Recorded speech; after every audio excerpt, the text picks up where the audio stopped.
তোর লজ্জা করলো না যে আমার সামনে এসে দাঁড়াতে? হুম?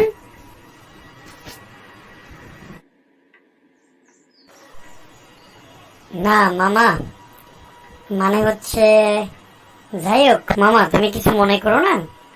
I am very sorry. আমি অনেক অনেক দুঃখিত। দুঃখ প্রকাশ করলেই সব শেষ হয়ে গেল? আগে পিছের কথাগুলো বিবেচনা করার দরকার।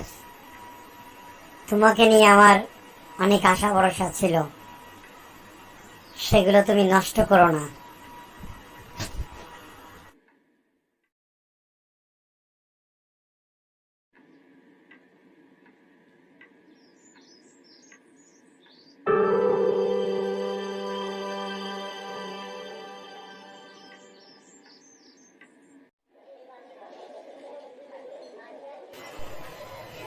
আসলে দেখো, তুমি অনেকটা রেগে গেছো।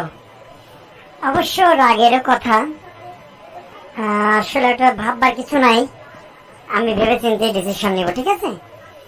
আর মুরব্বীদের সঙ্গে একটা সমঝোতা কিভাবে করা যায় সেই চেষ্টা করব। তুমি এত মন খারাপ করো না, ঠিক আছে? আমি মুরব্বীদের রাজি খুশি করে একটা ডিসিশন জানাবো, কেমন?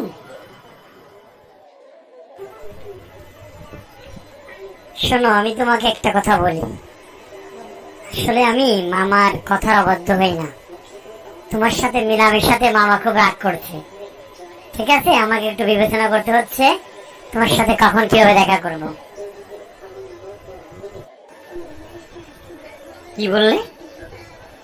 তুমি কি মামার কথা আমার সঙ্গে প্রেম করছিলে, না মামার অনুমতি নিয়েছিলে? আমি কত কিছু বুঝি না, আমি তোমাকে চাই। তুমি কি করবে সেটা তোমার ব্যাপার, কিন্তু আমি কিন্তু তোমাকে ছাড়বো না। আমি তোমাকে চাই।